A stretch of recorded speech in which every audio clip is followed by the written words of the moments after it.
Coach Mary Piccirillo will speak about the importance of our celebration today. But first, I would like to call on Mayor Mark Loretti. Many of you remember Mark as an outstanding athlete at Shelton High, playing basketball for Hall of Famer Coach Tony Saviano. Mark played college basketball at Ohio University, was assistant coach at Syracuse, and then head coach for 8 years at Central High in Bridgeport. Mark also played pro basketball in the European League in Italy. I give you athlete, coach, and mayor Mark Loretti.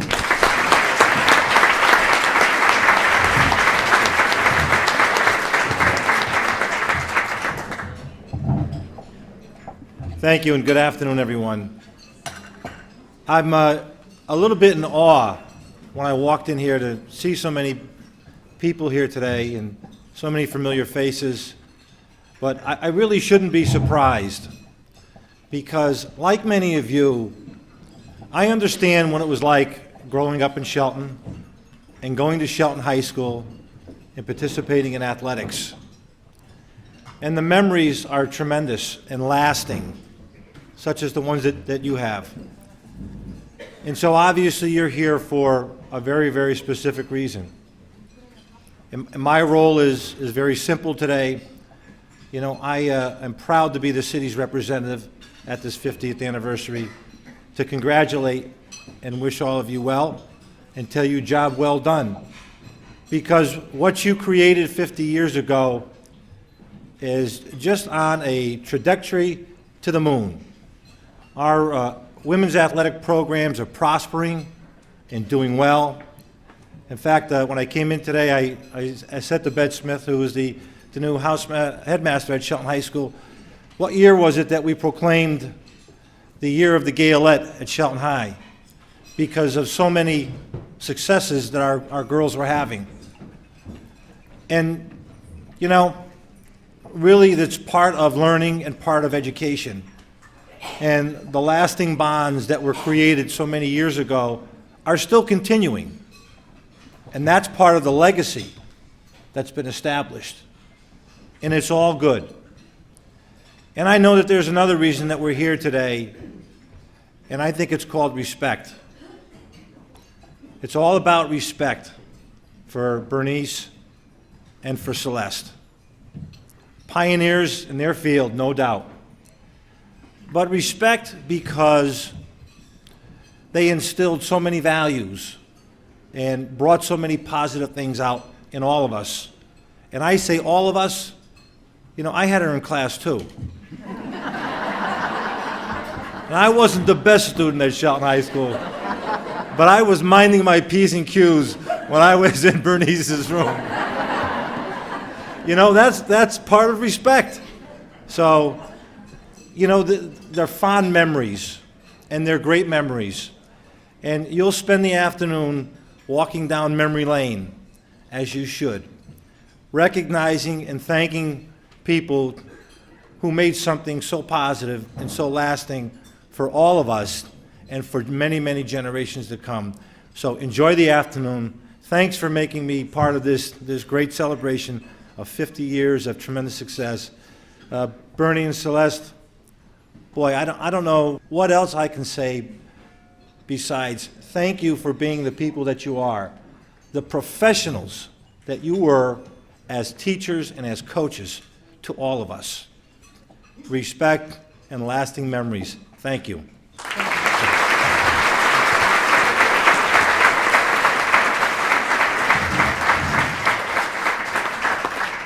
Thank you, Mark. Mary Piccirillo is beginning her 4th season as head coach at Shelton High School. From 1992 to 1996, Mary played basketball for Coach Howard Gura and was co-captain of her team her senior year. A top college athlete at Central Connecticut State University, Mary hit the 1,000-point scoring mark while at Central. Coach Mary Piccirillo.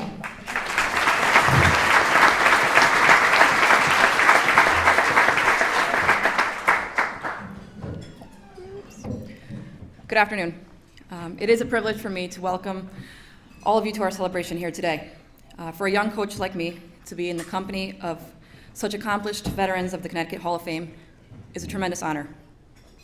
To stand here before the Gaelettes who came before me and after me, this is a proud and an amazing moment. I am one lucky young woman who inherited a very successful program, who benefited from the battles our founders fought so long ago. As the newest head coach, I am grateful for the determination our founders and their early Gaelettes team showed when no one else was patting them on the back or offering them any encouragement. My assistant coaches and I admire those pioneers. To Bernice Nicolari and Celeste Beatty, I speak for all the coaches and players over the last 50 years. Thank you. Thank you for making today possible. Thank you for giving Shelton women's athletes an identity. You did not listen to all the voices saying no, and we are grateful for you. We're grateful for that. I know that Coach Nicolari is going to teach us some history today, so I won't go any further, and I'll let her get to it. But my assistant coaches and players, all of us say, thank you for making this 50th anniversary possible. Thank you.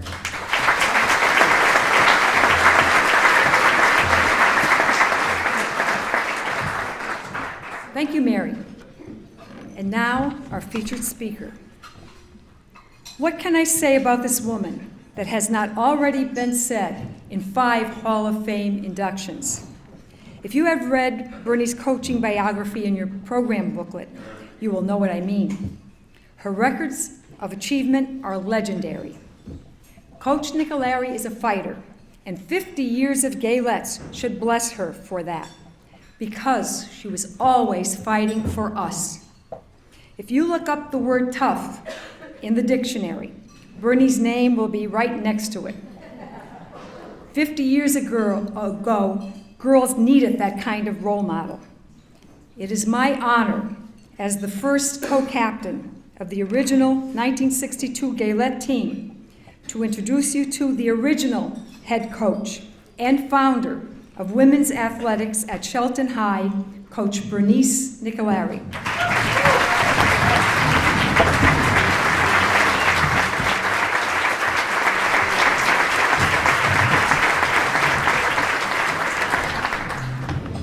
Thank you, Elaine. Good afternoon, and welcome to our celebration.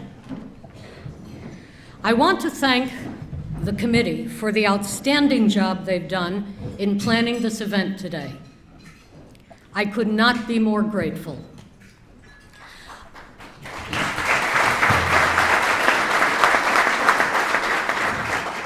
A huge thank you goes out to Irene Ferreira. Irene, would you stand, please? For our website, program booklets, dinner reservations, and our banner. As always, your work is perfect, and we thank you.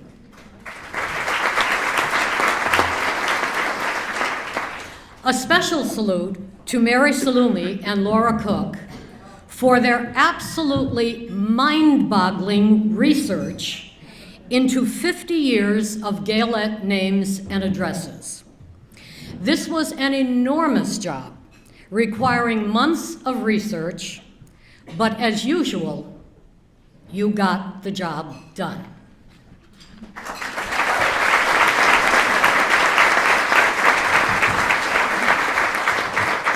Thank you, Carol Ferraro, for our slideshow. Thank you, Roy Tidmarsh, for the basketball lollipops. What a great idea. Thank you, Chris, Karen, and Greg Bersevich for the 1962 team photo, which is on display. Isn't that a wonderful picture? To our very special guests and members of the press, I am honored that you've joined us here today. For 25 years, the Connecticut Women's Basketball Hall of Fame has led the nation in recognizing and honoring women's achievements in basketball. You are the role model for the entire nation. And if she were still with us, I know that Coach Brenda Riley from Central Connecticut, the 5th of the original Hall of Fame founders, would have joined us today. Mary, I wish you years of success with your young players, despite the rather unfortunate obstacles which are being put in your path right now, but more about that later. Elaine, thank you for taking on the job of MC today. My first co-captain, one of my first players, and again, I expect nothing less than perfection from you, and you always come through.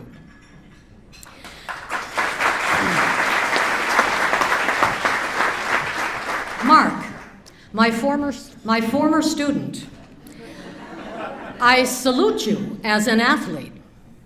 I salute you as a fellow coach. I salute you as a man who understands the athlete's dream because you have lived it. A long time ago, I learned one of the keys to success in life. Surround yourself with good people. Today is a perfect example. I also learned this simple truth. Those who do not know the past cannot understand the present or plan wisely for the future. And so today I want to talk about the past, at least for a little while. To talk about how Gaelette basketball, in fact, the entire women's sports program at Shelton High, came to be. Imagine a landscape with nothing on it.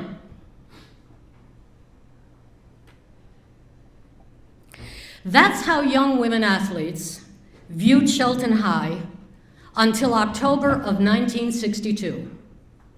Absolutely nothing there. No basketball, no softball, no track, no cross country, no soccer, no volleyball, no swimming, no tennis, no lacrosse, no anything, and nothing even remotely on the horizon. And it had been that way forever. In October of 1962, 3 young women came to my classroom to beg me to coach a girls' basketball team which did not yet exist. They said, and I quote, "There's nothing for us, and we want to play." I was 22. Fresh out of college, newly hired. Did you all do the math? Yes. Fresh out of college, newly hired, and quite honestly, up for the challenge. During the 5 years my family had lived in New Hampshire, I had played on my high school girls' basketball and softball teams, and lettered. That was the 1950s, but already New Hampshire had interscholastic sports for girls.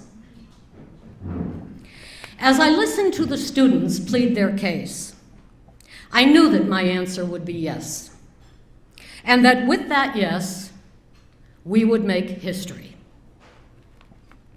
That was my first wise decision. My second wise decision was to ask Celeste Beatty to join me as assistant coach. Celeste agreed, despite 3 young children at home. Celeste's daughter Jane would grow up to become a Gaelette basketball player herself. All of us, players and coaches alike, were young, idealistic, brimming with energy, and about to take the ride of our lives. It would be a glorious one. 1962 saw the beginning of a decade of change. Old stereotypes were dissolving, old attitudes were changing, and basic rights long denied, would soon be demanded, but none of it would be easy. We called our team the Gaelettes and began that first season. This is my 1962 team, okay? I love you. We called our team the Gaelettes and began that first season with no schedule of games, no uniforms, no budget to fund anything, no gym, the boys owned that, no buses, no athletic supplies of any kind, no press coverage, and no awards banquet. We were, to put it bluntly, hanging way out on a limb all by ourselves. Our newly formed team put together uniforms of black shorts and white blouses. Being women, we knew how to improvise. By contrast, we saw that uniforms for the boys' varsity, junior varsity, and freshman teams were, and always had been, paid for out of the school's athletic budget. In fact, 100% of the athletic budget was allocated for boys' sports yearly. We borrowed basketballs from girls' phys ed, wrestled an agreement from our principal for use of half the gym when the boys weren't using it, called every school within a 30-mile radius to schedule games, and petitioned the Board of Ed for a bus for away games and officials' fees for home games. By contrast, we saw the boys provided with a gym, a schedule of games, uniforms, every athletic supply they might need, paid coaches, girls to cheer for them, guaranteed press coverage, and a big awards banquet at the end of every season. This was 1962, 10 years before Title IX. Neither Celeste nor I was paid 1 red cent, and would not be for many, many years. But pay was the farthest thing from our mind. By contrast, we saw that all head coaches and all assistant coaches of all boys' teams at Shelton High were, and always had been, compensated for their services, and we did not begrudge them that. But we also saw that the doors slamming in our faces were not slamming in theirs. In the beginning, 1962, there was no administrative support at the high school for girls' interscholastic sports. Let me be as clear about that as I can. My principal was royally ticked off with me for daring to upset what he considered to be the natural order of things. Boys compete, he told me. Girls cheer. Now, isn't that just the dumbest thing you've ever heard?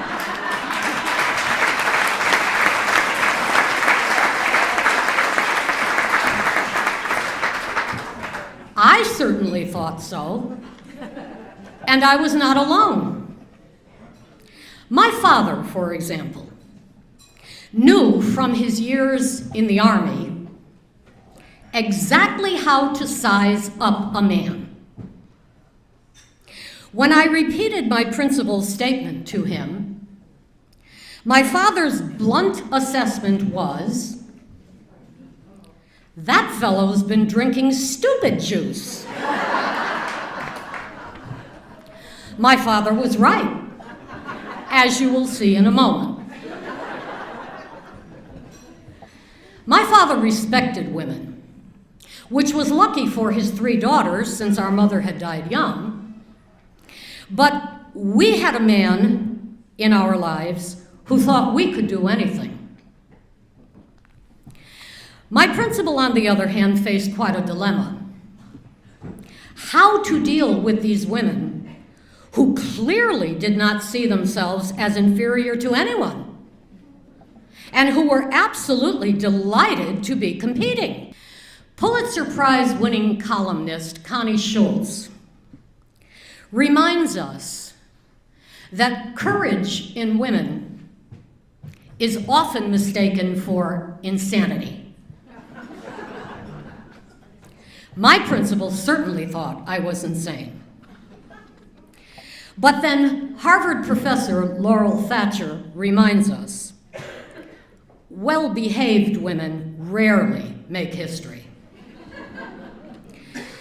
The Shelton Gaelettes basketball team intended to make history, with or without anyone's blessing. But just so you know, my principal's direct orders to me 50 years ago were the following. First, the Gaelettes were to receive not 1 cent, his exact words, not 1 cent from the school's athletic budget. And then he said to me, if you want a girls' team, you'll have to fund it yourself. I remind you, I was 22. And today, that would be called discrimination. Second, we could use the gym only, his emphasis, only when the boys did not need it. Today, that's called discrimination. Third, we were not, his emphasis, to post notices of our games in the Daily Bulletin or over the public address system as the boys did. Nobody wants to watch girls play, he told me. And finally, we would be listed in the yearbook as a club, not a varsity sport. The sports section is for boys, he said. 50 years ago, in 1962, that was the kind of nonsense women had to confront. And those who know me best know that nonsense was not my first choice of words here.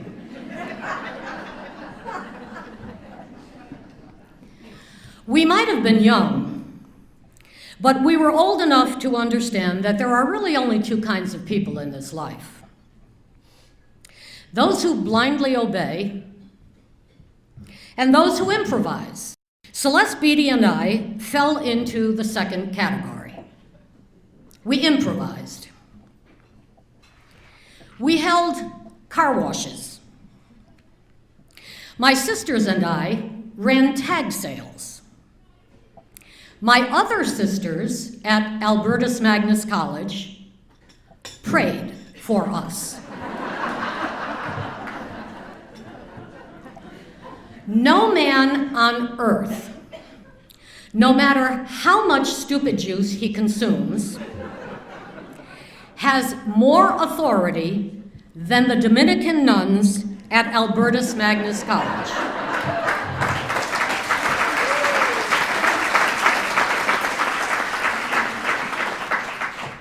Am I right, Lynn Farrell? Yes, Lynn. Lynn and I were college mates. She knows exactly what I'm talking about. So we held car washes, we ran tag sales, the nuns prayed, And we scheduled the gym at the local boys club. And yes, 50 years ago, it was the boys club in the center of town, not the boys and girls club as it is now. We used the school's rumor mill to spread word of our games. Every woman knows how to do that. And finally, because I was an English teacher, I volunteered to be yearbook advisor the minute the position became open.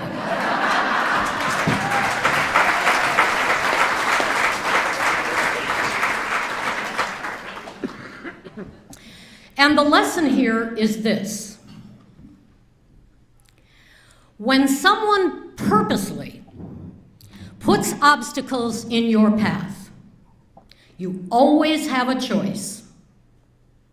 You can think long and hard and figure a way around those obstacles, or you can quit. For me and Celeste Beatty, quitting was never an option. And those are the kinds of players we had also. We did, however, have some support from our colleagues, women and men both, and from most parents, except the father who thought I was brainwashing his daughter with the dangerous notion of equality and didn't I understand that women were not equal to men and never would be, and I cannot imagine the nightmare of growing up in that home. Yes, he actually said that. Also on our side were Assistant Superintendent of Schools Ed Finn and one Board of Ed member, Anthony Maturo. Why these two men championed us, I will never know, unless it was simply their sense of fairness. But they did champion us, and we appreciated that. Other than that, we were on our own, on the road to glory. We intended to make history, to do what writer Connie Schultz advised and, quote, soar high above those well-behaved women still stuck on the ground, unquote. That first season, we played 12 games and won 10. We practiced hard, played hard, and showed our school, but most important of all, showed ourselves just how great highly motivated young women could be. And when my players asked me, but who will cheer for us? I said what women have said for centuries. We will cheer for ourselves.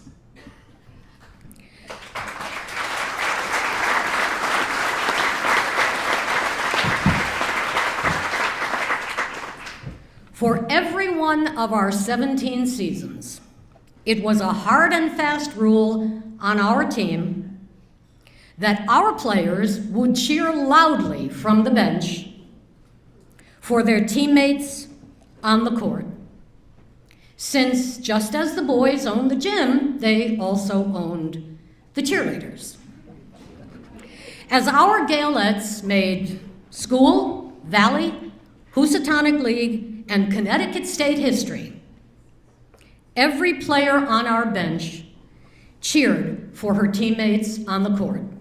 Women helping women.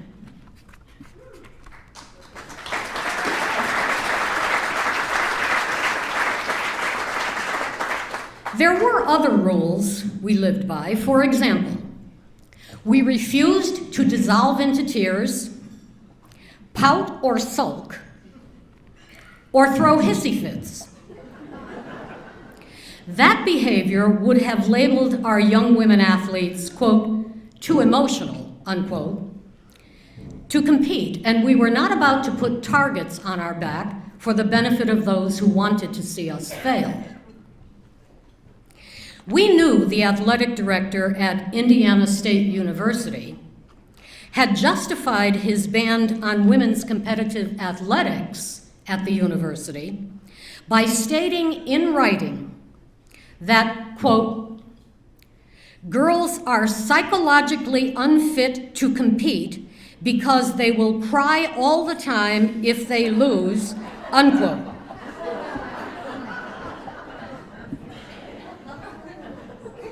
Indiana State University athletic director, all right? Now, you know how my father would size up this man. He'd say, that fellow's been drinking stupid juice. And he'd be right. Think for just a moment of the long history of emotional displays exhibited by male athletes and coaches. Chair throwing, basketball hurling, bench kicking, player shoving, player punching, and fan attacking during the actual playing of a game. Yet I have seen no athletic director ever write that boys are psychologically unfit to compete because they will lose complete control of themselves when they don't win.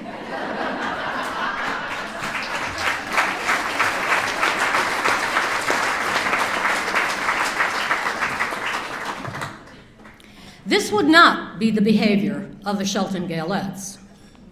Finally, it was a rule on our team that the coach would be addressed as coach. That took some getting used to by girls who hadn't had female role models as they were growing up, but it was crucial to a certain mindset. A mindset that said, we're varsity athletes too, and don't you forget it. For 10 years, the basketball Gaelettes were the only girls' team at Shelton High. 10 long years with not another team in sight. Seems unbelievable now, doesn't it? Finally, softball with Coach Marilyn Mueller and track with Coach Ellen Duboff came in. Ladies, can you stand?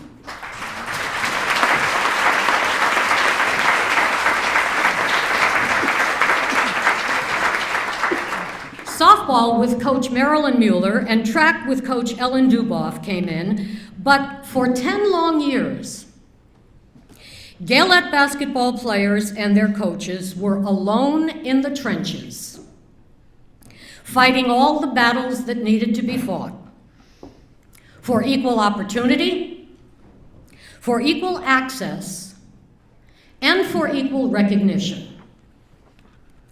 From the beginning, Celeste and I had decided that just as the boys could earn varsity letters, so could the girls. Just as the boys could earn varsity jackets, so could the girls. This was, after all, what I had experienced at my high school in New Hampshire. When we went public with this assumption, you would have thought we had exploded a nuclear bomb. Understand something clearly here about attitudes in the 1960s. It was not that the boys' team and the teams and their coaches considered us enemies. They didn't consider us at all. We did not register on their radar. We were invisible, like servants at a dinner party. In any event, I made our case before the all-male athletic committee of the Board of Ed, somehow won approval, and settled in for a season of cold shoulders and hard stares. But at least I didn't get mooned. When Congresswoman Pat Schroeder visited the high school in her Colorado district after the passage of Title IX, the boys' basketball coach said to his players, "Boys, show the Congresswoman what we think of Title IX. Whereupon his team turned their backs, dropped their shorts, bent over, and mooned Congresswoman Schroeder. And the coach did not get fired, and the boys did not get reprimanded. And the local TV newsman thought it very funny, but of course, we're not dealing with high IQs here.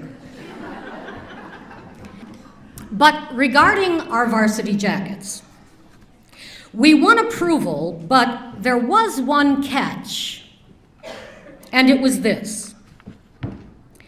The varsity jackets the girls were to receive were to have fake leather sleeves instead of the more expensive real leather sleeves on the boys' jackets. Now, seriously, can anyone in this room who knows me see me agreeing to that? Every person in this room who has ever felt the sting of discrimination, who has purposely been made to feel inferior, or worse, watched it happen to their children, will understand my rage. You will also understand that for me and Celeste, the issue was not the sleeves, it was the principle involved. Our kids will get fake stuff, while your kids get the real thing? Not in this life. Women handle budgets, right? You should. If you feel your kids deserve something because they've really earned it, you figure out a way to find the money, don't you? The varsity jackets awarded to the Shelton basketball Gaelettes had real leather sleeves. We would settle for nothing less.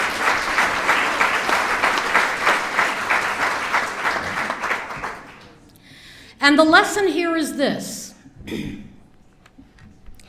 If you signal that you are willing to accept unequal treatment, whether at home or in the workplace, that is exactly what you will get. We would not accept it. In 1974, 2 years after Title IX became law, and 10 long years after the founding of Gaelette basketball, we few women coaches at Shelton High threatened to sue our school board for the equal working conditions and equal pay that Title IX guaranteed, at least on paper. Years would pass before we got anything close to that. But history tends to forget the two Connecticut women who paved the way for the rest of us. When Title IX became law in 1972, most school systems throughout the country, including here in Connecticut, were not eager to abide by its provisions and did not. What they were eager to do was to protect the boys' programs that had flourished unchallenged for decades. Therefore, they stalled, and stalled, and stalled. It is a mistake to believe that Title IX was a magic wand that brought about instant equality. That is not the way it happened. And women today need to know that. 2 years after Title IX became law and was being ignored in many school districts throughout the country, Leah Dixon and Barbara Hall challenged in court their school system's blatant inequality. These coaches at Bunnell High School and Stratford High were the first Connecticut women to sue their school system for what Title IX had guaranteed: equality of opportunity, access, and working conditions. Shelton watched to see what would happen. Since neither Leah nor Barbara was a tenured teacher, both were risking everything. But both felt so strongly about what was, by any standard, gross discrimination, that, as courageous women have done throughout history, they took a stand. They filed complaints with the Department of Labor, the Connecticut Commission on Human Rights, the Permanent Commission on the Status of Women, and the Equal Employment Opportunities Commission. As Barbara Hall said, you have to stand up for what you believe in and have the courage to risk everything for what is right. I want to repeat that so that everyone in this room remembers it. You have to stand up for what you believe in and have the courage to risk everything for what is right. That is what it meant to be a woman willing to fight. That is what it meant to refuse to be well behaved. As an example, in 1973, a full year after the passage of Title IX, the Stratford High athletic director, who will go unnamed today, told Barbara Hall, when she asked for girls' basketball uniforms for her team, to simply use old boys' basketball uniforms rather than spend money on the girls. Use old boys' basketball uniforms. I could not make this up. To quote me and a million other fighting women, not in this life, when Barbara then mentioned uniforms for her softball team, this same athletic director told her to use the same uniforms for basketball and softball. I repeat, this was after Title IX.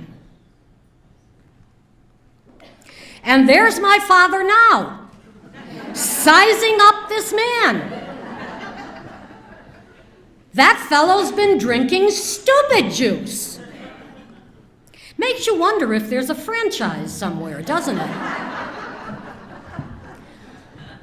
Picture this. Basketball season has ended. The boys on the basketball team hand their uniforms over to the boys on the baseball team. Are you picturing it? Never happen. Never even be suggested. Yet that is exactly what Barbara Hall was ordered to do. These are the deliberate insults that women coaches and athletes were subjected to. Even after Title IX. I told you, there are no magic wands. You have to fight. Earlier, I said that there are really only two kinds of people in this life. There are those who fold and there are those who fight. It took 4 years for Leah Dixon and Barbara Hall's lawsuit to be won in court. That's right, the implementation of Title IX had to be ordered by the courts in every state where a lawsuit was filed. 6 years. 6 after Title IX became the law of the land. November 1978, a landmark court case United States District Court Civil Action B7741, in case any of your daughters want to do research, all right? Established a legal mandate requiring, quote, equal terms and conditions of employment, regardless of the group to be coached, unquote. In other words, the court decreed that female athletes and female coaches must, by law, receive the same opportunities and the same benefits as male athletes and coaches. 6 years after Title IX, 1978, not 1972,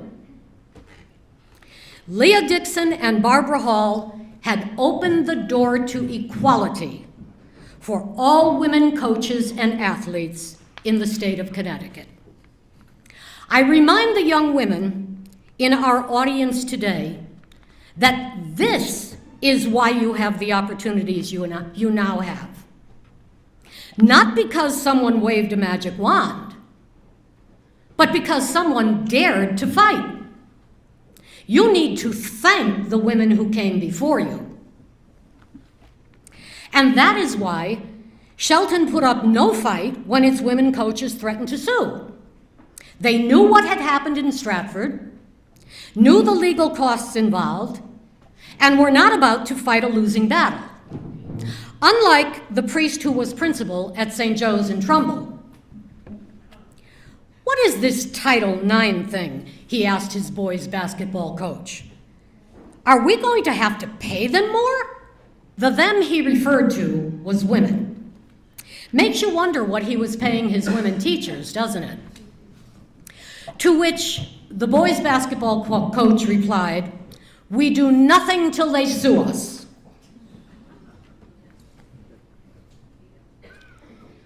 You're on.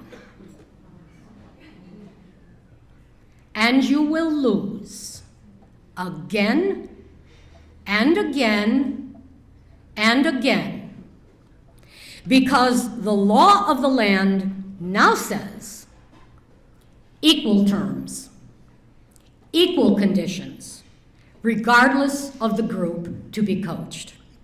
I know Barbara Hall is here with us today, so Barb, would you please stand so we can give you a round of applause?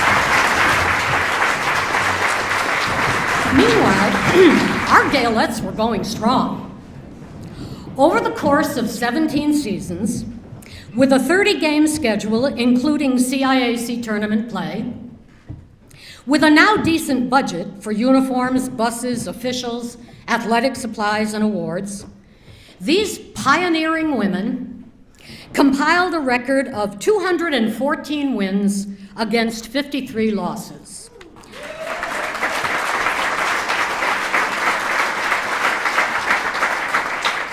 That's pretty good for a group that started with nothing.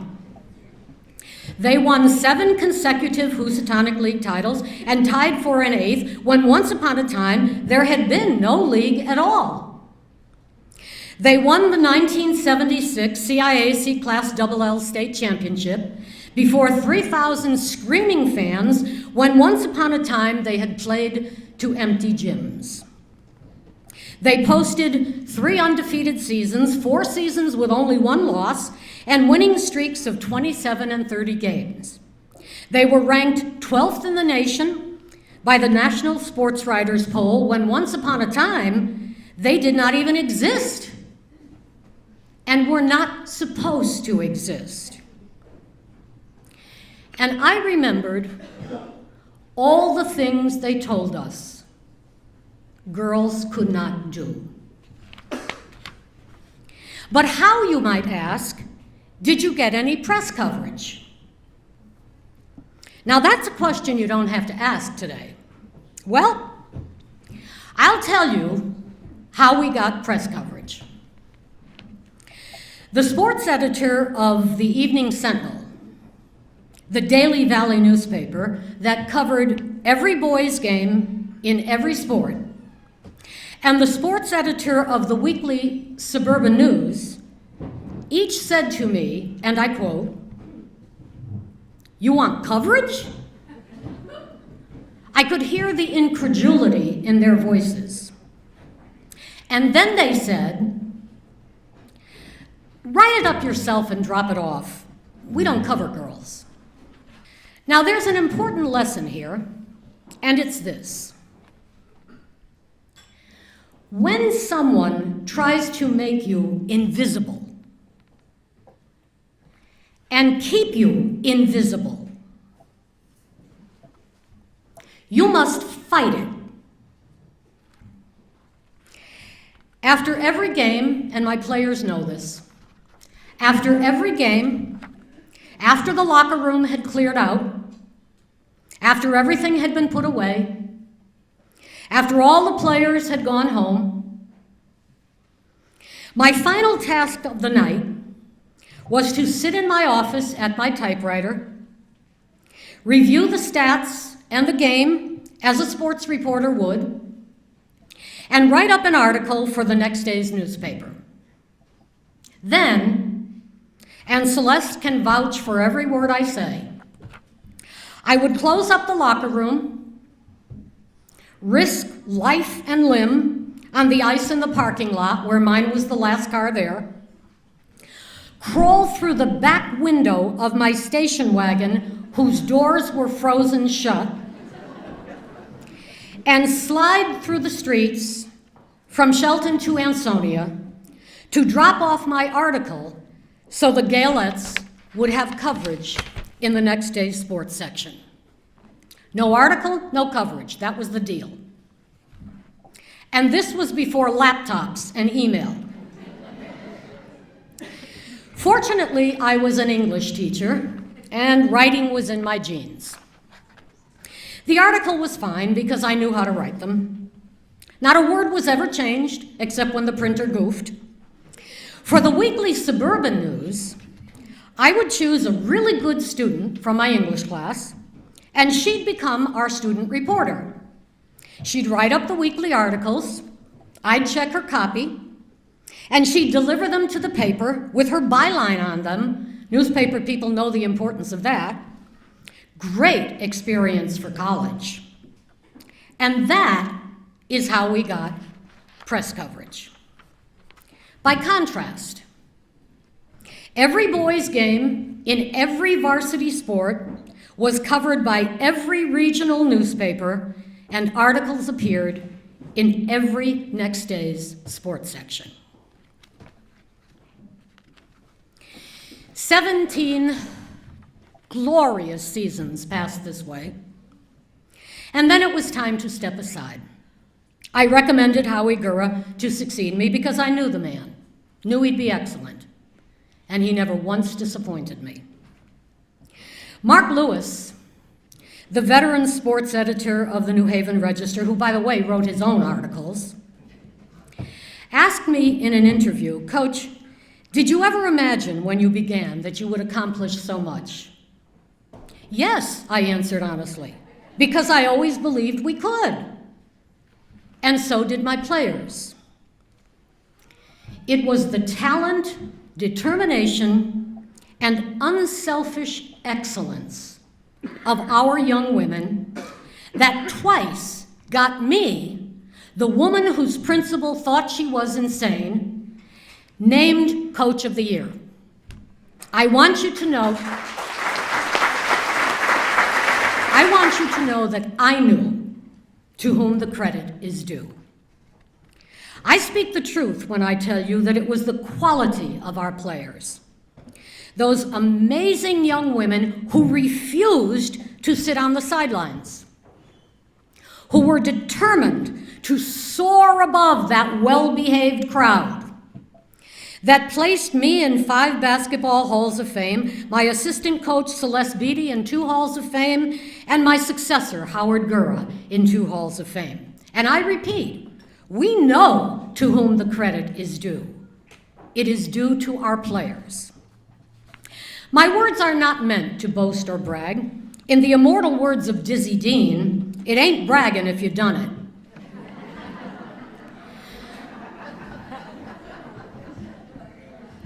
My words are meant to prove to you just how highly respected the Gaelettes and their coaches had become throughout the state of Connecticut. So respected that just this past April, one of the three girls who had convinced me 50 years ago to launch a team was inducted into the prestigious Connecticut Women's Basketball Hall of Fame. That woman, Elaine Bursevich Piazza, your director of ceremonies this afternoon, and an accomplished athlete, coach, career woman, mother, grandmother, Tap-Off Club Hall of Famer, Connecticut Amateur Softball Hall of Famer, and Connecticut Women's Basketball Hall of Famer. She's one of us, ladies.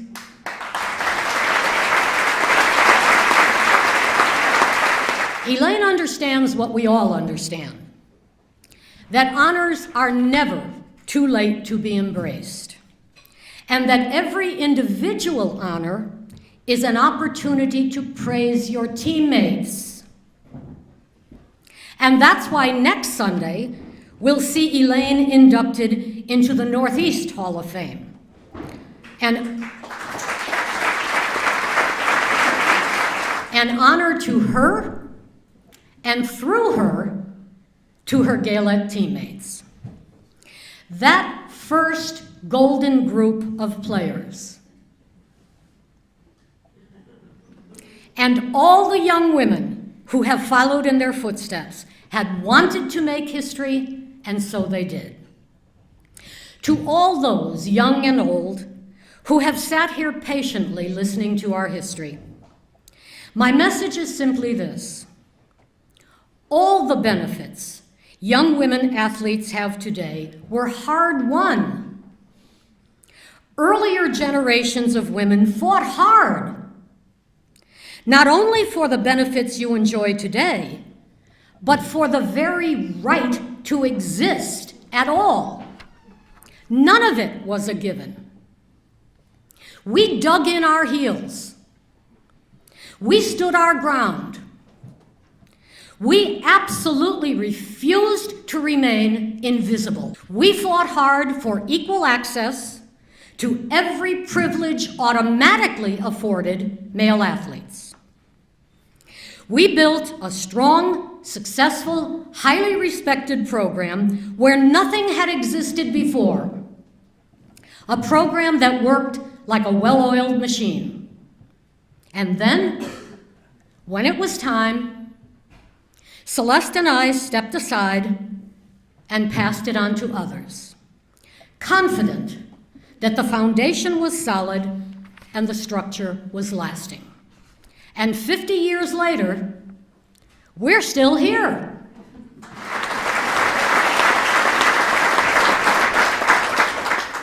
At least up to now. I refer, of course, to the recent abomination enacted by the Shelton Board of Education called pay to play. Sounds like a crapshoot, doesn't it? Pay to play is by its very nature discriminatory. In a public school system, pay to play stands for everything that Gaelette basketball and its founders fought against. Discrimination against a specific group of students, in this case, economic discrimination. Had pay to play existed in my high school, neither I nor my teammates would have been able to play. Our parents could not have afforded it, nor should they have had to. As I look at past team photographs, I know for a fact that most of the young women standing so proudly in their team uniforms, most of the women here today, would not have been there had pay to play existed then. Would all the Gaelette women over the past 50 years, please stand, all of you, please stand, players, managers, team reporters, Gaelette women, stand. Thank you, ladies. Thank you, ladies. Did you see them? All this talent that would have been denied because of a discriminatory policy called pay to play. I have seen discrimination. It is ugly. It's the look on a child's face when you tell him, oh no, you can't play unless you give me money. It's a parent's guilt and anger because the extra money's just not there. Understand something here. We're not talking $25 or $50. We're talking hundreds and hundreds and hundreds of dollars per child, per sport, per year. Somebody's been drinking stupid juice.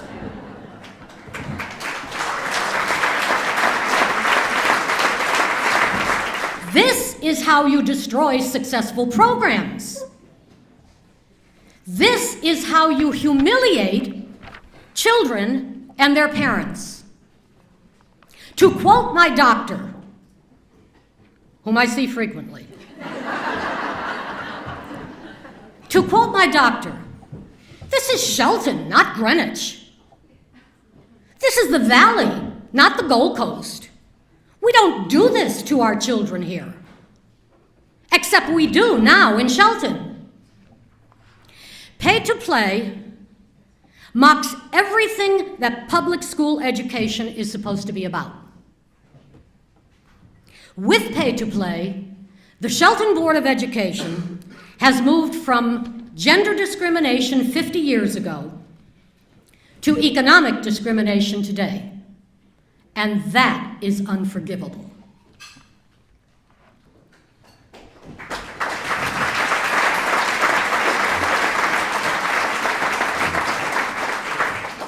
There was a saying that came out of the civil rights movement in the turbulent 60s when our Gaelettes were born. And the saying was this: let us not envy the young their opportunities, for they are the best proof we have that what we did mattered. On this, the 50th anniversary celebration of Gaelette basketball, the coaches seated before you thank all who helped make our success possible. We especially thank the parents who so proudly supported their daughters' athletic endeavors. Every coach joins me in acknowledging that courageous band of women coaches who sacrificed so much in the early years so that their young women could compete.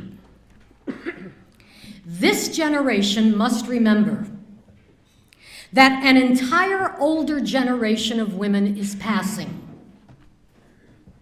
Women who made possible all that you have today. You owe them. You owe them your gratitude, your respect, your duty to excel and not take for granted what they worked so hard to give you. It's been a glorious ride, and I am grateful that I have lived long enough to tell you this. To every Gaelette sitting before me, but especially to those wonderful pioneers, I want to tell you this: I never forgot you. I never forgot your courage. There are no words adequate enough to express my pride in you. Together, we made a difference. What we did mattered, and I want you never to forget that. Thank you.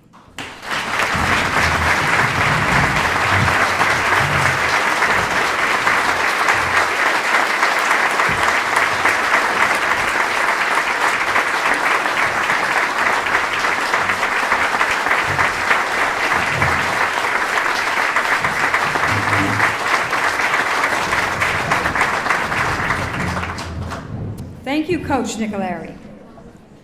And now, Gaelette co-founder and assistant coach Celeste Beatty will make a presentation to the members of the original 1962 team. Celeste is the indispensable woman in the success of Gaelette basketball. Anyone who thinks women don't work well together doesn't know our women. As Bernie said earlier, the secret to success is to surround yourself with good people. Here's one of those really good people. Gaelette co-founder and assistant coach, Celeste Beatty.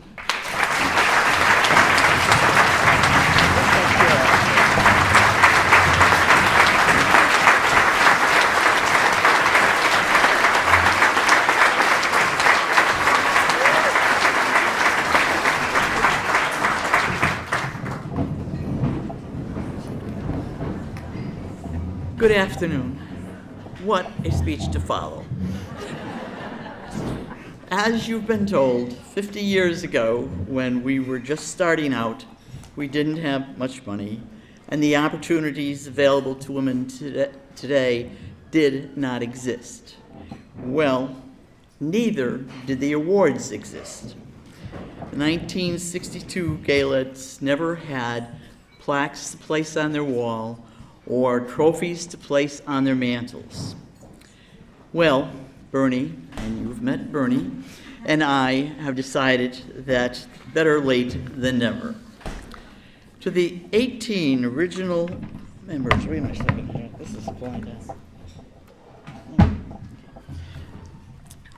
To the 18 original members of the 1962 Gaelette basketball team, co-captains Elaine Rusevich, Barbara Sherman, Beverly Homick, Linda Pepe, Jerry Gilday, Mickey Biasucci, Christina Bursevich, Lorraine Hemingway, Josette Grelo, Cindy Vick, Kathy Carey, Michelle Kerr, Linda White, Carol Petro, Grace Petro, Linda Zimmerman, Cheryl Ballas, and Karen Crook. We are presenting to you a plaque to each woman, and inscribed on this plaque will read the words, Gaelette's 50th anniversary, 1962 to 2012. To Gaelette Pioneer, and then their name will be inscribed, in recognition of your talent, your courage, and your determination in advancing Connecticut women's basketball. Those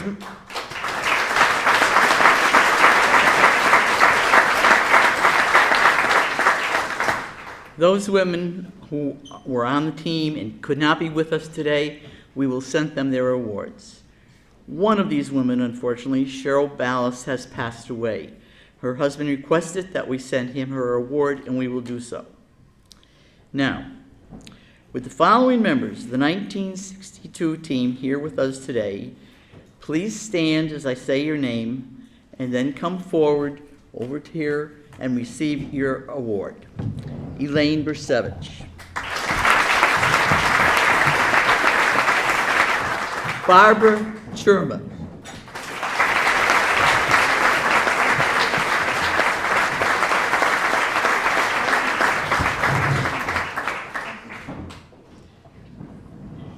Jerry Gilday.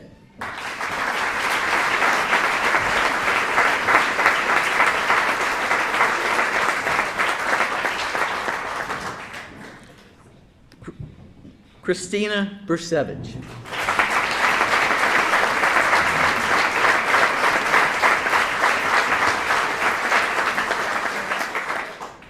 Josette Grelo.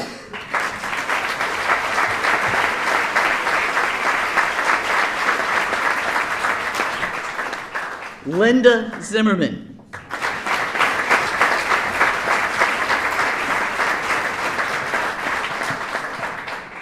Now, Sandra Pepe Zura to receive the award for your sister, Linda Pepe.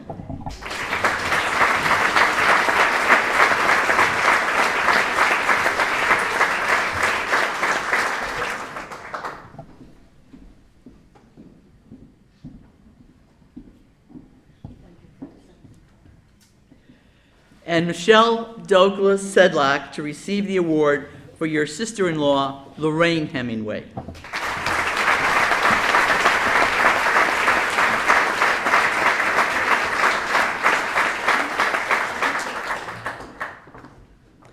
Congratulations to these outstanding pioneers. Thank you.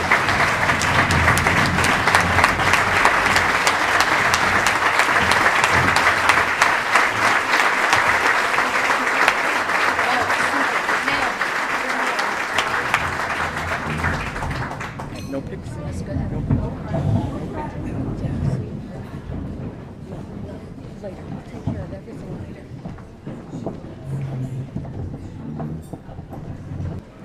Thank you, Celeste. And now I'd like to ask head coach Howard Gura to present to our two founders a token of our appreciation. When Bernie retired from coaching and recommended Howie to succeed her, she said, "He's a good man. He respects women." To Howie, she said, "I'm handing you my creation. Take good care of it." Howie's coaching biography proves he did exactly that. Coach Howard Gura continued the tradition of excellence our founders began. I present to you Coach Howard Gura.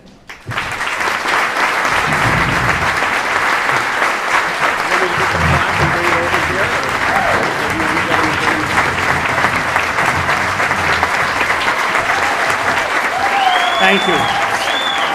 Sit down. Thank you, thank you, thank you, thank you. I know that you've been sitting a long time, need to stretch. So, how many here think it's easy following Bernie? It's not. Whether you have to speak after Bernie and Celeste or whether you have to coach after them, it becomes a very difficult thing to do, especially the coaching. I will tell you a quick story. I can remember that first year going around to all the Housatonic League teams, and there'd be a lot of people at the game, and I'd say, "Wow, you got a good crowd here, Coach." And they'd say, "Yeah, well, you haven't ever beaten Shelton, and now they think they can do it." So I guess with Bernie gone, I was fodder, so to speak. However, what they didn't realize is I still had 3 of her years of players. I still had some great players that she had molded and directed and made, and I really appreciated their dedication to the sport. So they didn't know that we were just kind of reloading rather than giving up. It's certainly an honor to be here today. I've said to a few people, it's going to be a month before I stop smiling. I am just so happy to be here. I remember all those days well of the early Gaelettes, even though I was only 2 years old when that picture was taken. You can do the math. I do remember how difficult it was, and what a blessing. What a blessing that you have done this for all the girls. And the young ones that are here, I truly hope you appreciate all that have gone before you. It's my distinct honor to make 2 presentations on this wonderful occasion. And it's a plaque that says Gaelettes 50th Anniversary, 1962 to 2012. Co-founder and assistant coach Celeste Beatty, in appreciation of your dedication, perseverance, courage on behalf of Shelton women's basketball.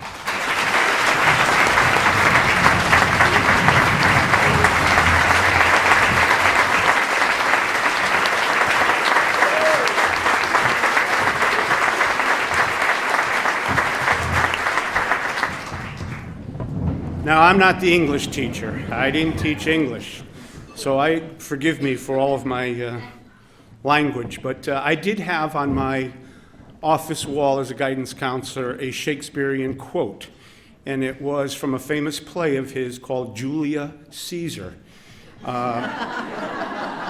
have that theme here today, and it says basically this: there comes a tide in the lives of women that, if taken, leads on to fortune. Omitted and all of life's journeys remain in the shallows.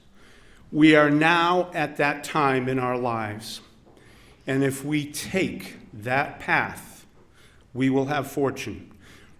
Bernie Nicolari saw in 1962 an opportunity she was never going to pass up, and we reap the benefits of this today. And so it gives me a great deal of pleasure to give her an award that says Gaelettes 50th Anniversary, 1962 to 2012, founder and head coach, Bernice Nicolari, in appreciation of your courage, determination, and success on behalf of Shelton Women's Basketball.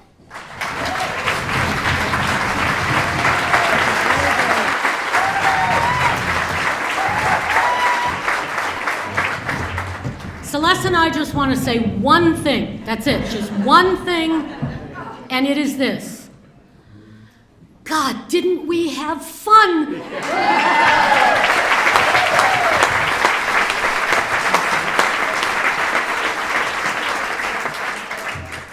That concludes our program for this afternoon. I hope you've enjoyed our celebration. I leave you with the wisdom of Nora Ephron, who said, "Whatever you choose to do, however many roads you travel, I hope you choose to not always be a lady. I hope you find some way to break the rules and make a little trouble out there. And I hope you choose to make some of that trouble in behalf of women. Thank you, and have a great evening."